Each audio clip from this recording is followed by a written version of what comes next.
เล่นกับพี่กับน้องมันเป็นไม่ใช่ อิ๋วมันจะมาอีหนูยังเบิ่งเบียร์ พูดสิพี่อลิศ น้องเล่นแรง เต้ยพี่อลิศพูดสิพี่อลิศพี่อลิศพี่อลิศเรียกสิลูกพี่อลิศพี่อลิศก่อนพี่อลิศ อยากลงเลย คิดอันนี้เบิ่งไปพร้อม โหเล่นตามพี่อลิศไผ่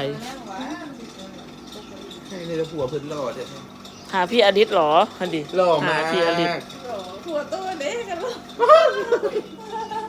โทรฮันดิผัวไอเดีย โอ้ย เด็กอีเทียแล้วสูตรนะ